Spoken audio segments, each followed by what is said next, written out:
മാഷെ, V S എൻ്റെ ഹീറോയാണ്. സത്യത്തിൽ വീണ്ടും ഗവർണർ ഞെട്ടിച്ചിരിക്കുകയാണ്. പറയാതെ പറഞ്ഞ് പിണറായിക്ക് പണി കൊടുത്തിരിക്കുകയാണ്. പഠിക്കുന്ന കാലത്തെ എൻ്റെ ആരാധകനാണ് വി എസ് അച്യുതാനന്ദൻ. വി എസിനെ സ്നേഹിക്കുന്ന ഒരുപാട് നല്ലവരായ കമ്മ്യൂണിസ്റ്റുകാരും കമ്മ്യൂണിസത്തിന് പുറത്തുള്ള മറ്റ് രാഷ്ട്രീയ പാർട്ടിക്കാരും ഒക്കെ വി എസിനെ അകമഴിഞ്ഞിപ്പോഴും സ്നേഹിക്കുന്നവരുണ്ട് എന്നുള്ളതാണ്. അപ്പോൾ കണ്ണേകരളെ വി എസ് എ എന്നാണ് പറയുന്നത്. അതുപോലെ ഇപ്പോൾ ആർലേക്കർ വിളിക്കുകയാണ് വി എസ് ആണ് എൻ്റെ ഹീറോ എന്നുള്ളത്, കാണാൻ ഒരുപാട് ആഗ്രഹിച്ചത് എന്നുള്ളത്. വി എസിൻ്റെ വീട്ടിൽ പോയി സന്ദർശിച്ചിട്ടുണ്ട്. സത്യത്തിൽ പിണറായിക്ക് കണ്ണിൽ പിടിക്കാത്ത ഒരാളാണ് വി എസ് അച്യുതാനന്ദൻ എന്ന് പറയുന്ന മുൻ പ്രതിപക്ഷ നേതാവ്, മുൻ മുഖ്യമന്ത്രി. അദ്ദേഹത്തെ ഒരു മൂലയ്ക്കൊക്കെ ഭരണപരിഷ്കരണ കമ്മീഷൻ എന്നൊക്കെ പറഞ്ഞ ഒരു മൂലയ്ക്ക് ഇരുത്തി. ഇപ്പോൾ അദ്ദേഹം രാഷ്ട്രീയത്തിലില്ല, പ്രായാധിക്യം മൂലം അദ്ദേഹം കിടപ്പിലാണ്. പക്ഷെ ഗവർണറുടെ ഈ ഒരു നീക്കം രാഷ്ട്രീയമായി നമുക്ക് എങ്ങനെ കാണാം? വ്യക്തിപരമായിട്ട് വി എസിനെ ആരാധിക്കുന്ന ഒരുപാട് ആളുകൾ കേരളത്തിലുണ്ട്, കേരളത്തിന് പുറത്തുമുണ്ട്. അത് കമ്മ്യൂണിസ്റ്റ് പാർട്ടിക്കകത്ത് മാത്രമല്ല, കമ്മ്യൂണിസ്റ്റ് പാർട്ടിക്ക് പുറത്തുമുണ്ട്. കാരണം അദ്ദേഹം ഒരു പ്രത്യേക കാലഘട്ടത്തിൻ്റെ മൂല്യബോധത്തിൻ്റെ പ്രതീകമാണ്. ശരിക്കും പഴയകാല കമ്മ്യൂണിസ്റ്റുകാർ ഈ ഒറ്റമുണ്ടെടുത്തും അതേപോലെ നഗ്നപാതരമായിട്ടൊക്കെ നടന്ന് കേരളത്തിൽ കമ്മ്യൂണിസ്റ്റ് പ്രസ്ഥാനത്തെ കെട്ടിപ്പടുക്കാൻ ശ്രമിച്ച ഒരു കാലഘട്ടത്തിൻ്റെ പ്രതിനിധിയാണ് അദ്ദേഹം. മാത്രമല്ല വലിയ വിപ്ലവ പോരാട്ടങ്ങളുടെയൊക്കെ പ്രതീകമായിട്ട് വയലാർ സഖാവ് എന്ന നിലക്ക് തന്നെയാണ് അദ്ദേഹത്തെ കാണുന്നത്, അകത്തും പുറത്തുള്ള ആളുകൾ കാണുന്നത്. പക്ഷേ അദ്ദേഹത്തിൻ്റെ വ്യക്തിത്വം അത് ചോദ്യം ചെയ്യപ്പെട്ടത് പാർട്ടിക്കകത്തുള്ള കടുത്ത വിഭാഗീയതയുടെ കാലത്തായിരുന്നു. അതിക്ക് മുമ്പ് പ്രശ്നങ്ങളുണ്ട് ശരിക്കും പറഞ്ഞാൽ. കാരണം വി എസും വിഭാഗീയതയുടെ ഭാഗമായിട്ടൊക്കെ നിന്നിരുന്ന ഒരു വ്യക്തിയാണ്. അദ്ദേഹം വിഭാഗീയ പ്രവർത്തനങ്ങൾ നടത്തിയിട്ടുണ്ട്. മാത്രമല്ല പാർട്ടിക്കകത്ത് ഷാഡോ കമ്മിറ്റികളൊക്കെ ഉണ്ടാക്കി പാർട്ടിയെ ശരിക്കും പറഞ്ഞാൽ രണ്ട് തട്ടിലാക്കി മാറ്റുന്നതിലൊക്കെ വലിയ പങ്കാളിത്തം അദ്ദേഹം വഹിച്ചിട്ടുണ്ട്. പക്ഷേ അദ്ദേഹം എപ്പോഴും നിലനിന്നിട്ടുള്ളത് ഒരു ധാർമ്മികതയ്ക്ക് വേണ്ടിയാണ്, ഒരു ആദർശ രാഷ്ട്രീയത്തിന് വേണ്ടിയിട്ടാണ്. ഈ ആദർശ രാഷ്ട്രീയമാണ് മറ്റുള്ളവരെ അദ്ദേഹത്തിലേക്ക് അടുപ്പിക്കുന്നത്, ആകർഷിക്കുന്നത്. മറ്റ് പാർട്ടികളിൽപ്പെട്ട ആളുകളെ പോലും ആകർഷിക്കാനുള്ള പ്രധാനപ്പെട്ട കാര്യം ഈ മൂല്യബോധമാണ്. ആ മൂല്യബോധം തന്നെയാണ് ഇപ്പോഴത്തെ ഗവർണറെ ആർലേക്കറെ സ്വാഭാവികമായിട്ടും വി എസിലേക്ക് ആകർഷിച്ചതെന്നാണ് ഞാൻ മനസ്സിലാക്കുന്നത്. അദ്ദേഹത്തിൻ്റെ ചെറുപ്പകാലത്ത് അദ്ദേഹം രാഷ്ട്രീയ പ്രവർത്തനം നടത്തിക്കൊണ്ടിരിക്കുന്ന സമയത്ത് RSSൻ്റെ പ്രവർത്തനം ആയിരിക്കുന്ന സമയത്ത് പോലും അദ്ദേഹത്തിന് ഈ കേരളത്തിൽ ഇങ്ങനെ ഒരു ചുവപ്പ് നക്ഷത്രമുണ്ട് എന്നും അതിനെ ആരാധിക്കേണ്ടതാണെന്നും തോന്നുകയും ചെയ്ത് ആ മൂല്യബോധത്തിൻ്റെ അടിസ്ഥാനത്തിൽ അങ്ങനെ ഉള്ള ഒരു കാഴ്ചപ്പാടുമായിട്ട് അദ്ദേഹം വി എസിനെ കാണുന്നതിന് വേണ്ടിയിട്ട് ഇപ്പോൾ പോവുകയും തൻ്റെ രാഷ്ട്രീയ സങ്കല്പങ്ങളിലെ ഒരു ഹീറോ ആയിട്ട് താൻ കണക്കാക്കിയിരുന്ന വ്യക്തിയെ കാണാനൊരു അവസരം ലഭിച്ചപ്പോൾ അദ്ദേഹം പോയി കണ്ടു. വി എസ് ഇപ്പോൾ നിശബ്ദമായ ജീവിതത്തിലാണ്. അദ്ദേഹം പ്രായാധിക്യത്തിൽ സംസാരിക്കാൻ പോലും കഴിയാത്ത ഒരവസ്ഥയിൽ കഴിഞ്ഞുകൊണ്ടിരിക്കുന്നുണ്ട്. പക്ഷെ അപ്പോഴും അതിനെ കാണാനും ആരാധിക്കാനും ഒക്കെ ഗവർണർ തയ്യാറാകുമ്പോൾ അവിടെ എൻ്റെ ഒരു പൊളിറ്റിക്സ് ഉണ്ട്. ആ പൊളിറ്റിക്സ് എന്ന് പറഞ്ഞിട്ടുണ്ടെങ്കിൽ അദ്ദേഹം പിണറായി വിജയനോട് പറയുകയാണ്, നിങ്ങളുടെ രാഷ്ട്രീയത്തിനോടല്ല എനിക്കിഷ്ടം, വി എസിൻ്റെ രാഷ്ട്രീയത്തിനോട്. കാരണം ഈ രണ്ട് രാഷ്ട്രീയം രണ്ടായിട്ട് നിൽക്കുകയാണ് ചെയ്യുന്നത്. അതുകൊണ്ട് ഒന്നിനെ സ്നേഹിക്കുമ്പോൾ മറ്റേനെ നമ്മൾ എന്ത് ചെയ്യേണ്ടി വരും? കാരണം മ്യൂച്വലി എക്സ്ക്ലൂസീവാണ്. ഒന്ന് സ്വീകരിക്കപ്പെടുമ്പോൾ മറ്റേത് സ്വാഭാവികമായിട്ടും ഉപേക്ഷിക്കപ്പെടും. അതാണ് പ്രശ്നം. അപ്പോൾ വി എസിനോടാണ് എനിക്ക് രാഷ്ട്രീയ മമത എന്ന് പറയുമ്പോൾ പിണറായി എനിക്ക് നിങ്ങളോട് രാഷ്ട്രീയ മമത ഇല്ല എന്ന ഒരർത്ഥവും ഒരു സൂചനയും അതിനകത്ത് നൽകുന്നുണ്ട്. വളരെ മാന്യമായിട്ടുള്ള രീതിയിൽ എങ്ങനെയാണ് രാഷ്ട്രീയ പ്രവർത്തനം നടത്തേണ്ടത് എന്നതിൻ്റെ ഒരു സൂചന കൂടിയായിട്ട് നമുക്കിതിനെ കണക്കാക്കാൻ പറ്റും. ഇതൊരു വളരെ മാന്യമായിട്ടുള്ള സമീപനമാണ്. പിണറായിയെ തെറി വിളിക്കുകയല്ല ആർലേക്കർ ചെയ്യുന്നത്. പകരം എന്താണെന്ന് വെച്ചാൽ എൻ്റെ രാഷ്ട്രീയ രീതിയും എൻ്റെ രാഷ്ട്രീയ ശൈലിയും എന്ന് പറയുന്നത് നിങ്ങൾ തുടരുന്ന രാഷ്ട്രീയ രീതിക്കും ശൈലിക്കും ഗുണകരമായതല്ല എന്നത് നേരിട്ട് പറയുന്നതിന് പകരം പറയാതെ പറയുകയാണ് ചെയ്യുന്നത് ഒരു പ്രവൃത്തിയിലൂടെ. നോക്കൂ, കഴിഞ്ഞ ദിവസമാണ് പിണറായി വിജയനും അതേപോലെ തന്നെ അദ്ദേഹത്തിൻ്റെ ഭാര്യ കമലയും ഗവർണറെ കാണാനായിട്ട് പോവുകയും അവർ നല്ല സുഹൃത്തുക്കളായിട്ട് സംസാരിക്കുകയും പ്രവർത്തിക്കുകയും പിരിയുകയൊക്കെ ചെയ്തു. അപ്പോൾ എനിക്ക് തോന്നുന്നു ഗവർണർ പിണറായി വിജയനോട് പറഞ്ഞു, വരൂ നമുക്കിവിടെ നടക്കാം, ഈ രാജ്ഭവൻ്റെ മൈതാനിയും അതേപോലെ തന്നെ ഫുട്പാത്തൊക്കെ വളരെ രസകരമാണ്, നമുക്ക് എല്ലാ ദിവസവും ഇവിടെ പ്രഭാത സവാരി നടത്താം, അത് നമ്മുടെ രണ്ടുപേരുടെയും ആരോഗ്യത്തിന് നല്ല.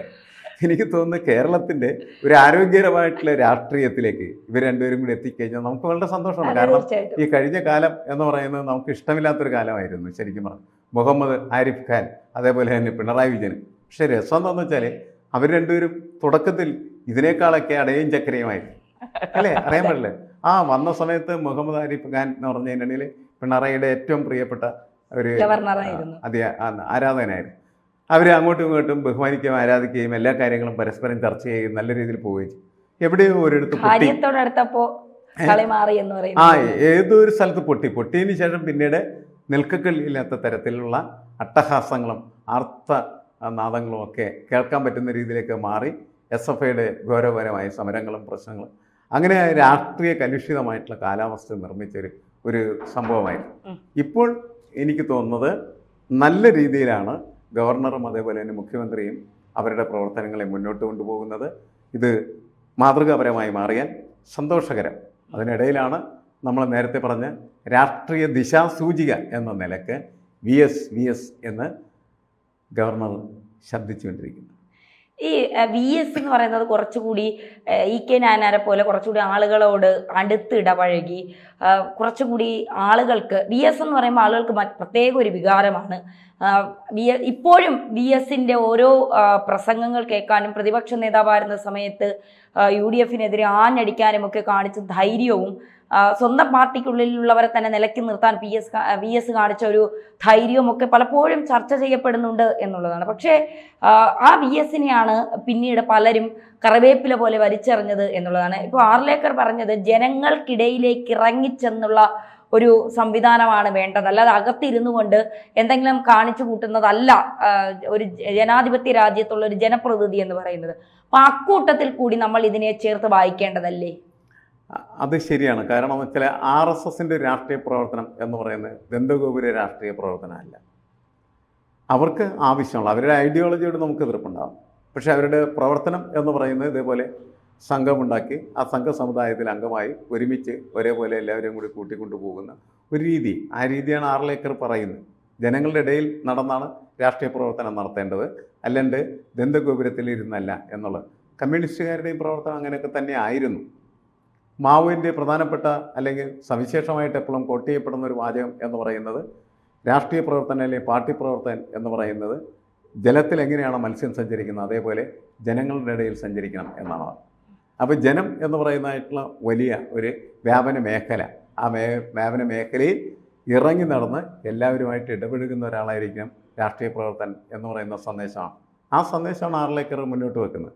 അപ്പോൾ ഈ രാജഭവനകത്തല്ല ഞാൻ ഇരിക്കാൻ പോകുന്നത്, ഞാൻ കേരളത്തിൻ്റെ നടവഴിയിൽ സഞ്ചരിക്കാൻ തീരുമാനിച്ചിരിക്കുകയാണ് എന്ന സന്ദേശം കൂടിയാണ്. നല്ലതാണത്. കാരണം ജനങ്ങളിലേക്ക് ഇറങ്ങി ജനങ്ങളുടെ പ്രശ്നങ്ങൾ മനസ്സിലാക്കി അത് പരിഹരിക്കാൻ പറ്റുന്ന തരത്തിൽ നമ്മളുടെ ഭരണകൂടവും ഭരണാധികാരികളും മാറിയാൽ തീർച്ചയായിട്ടും അത് സമൂഹത്തിന് നൽകുന്ന സന്ദേശം നല്ലതായിരിക്കും.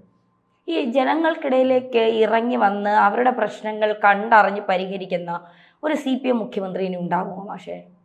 അല്ല, VS അതിന് ഏറ്റവും നല്ല ഉദാഹരണമായിരുന്നു. അല്ല, VSന് നായനാരും ഒക്കെ ശേഷം ഇനി വരുന്ന കാലഘട്ടത്തിൽ ഇനി ഇടതുപക്ഷം എപ്പോഴെങ്കിലും ഭരണരംഗത്തേക്ക് വന്നാൽ അത്തരത്തിൽ ജനങ്ങൾക്ക് എളുപ്പത്തിൽ ചെന്ന് കാര്യങ്ങൾ അവതരിപ്പിക്കാൻ പറ്റുന്ന ഒരു മുഖ്യമന്ത്രി ഉണ്ടാകുമോ? അല്ല, പിണറായി വിജയൻ എന്തായാലും ജനങ്ങൾക്ക് നേരിട്ട് എന്ന് അവരുടെ പ്രശ്നങ്ങൾ അവതരിപ്പിക്കാൻ പറ്റുന്ന തരത്തിൽ അക്സസിബിൾ ആയിട്ടുള്ള ഒരു മുഖ്യമന്ത്രിയല്ല.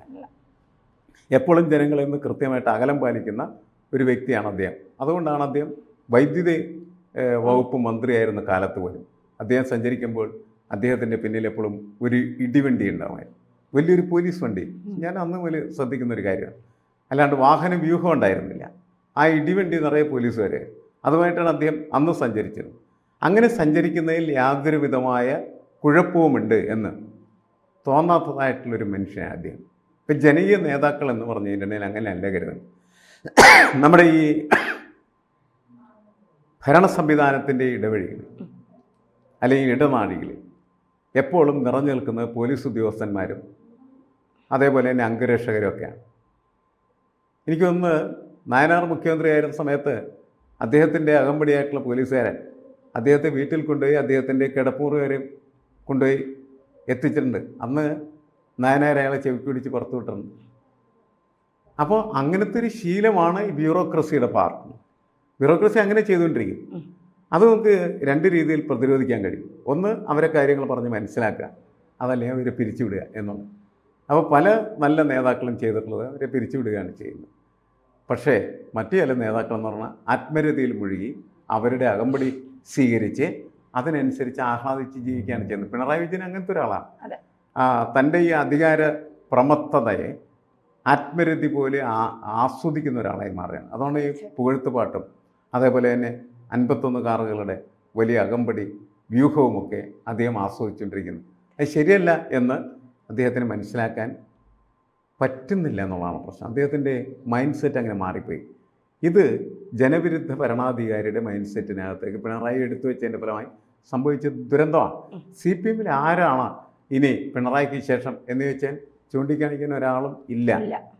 കാരണം ഒരു ലീഡർ ഇല്ല എന്നുള്ളതാണ് പ്രധാനപ്പെട്ട പ്രശ്നം.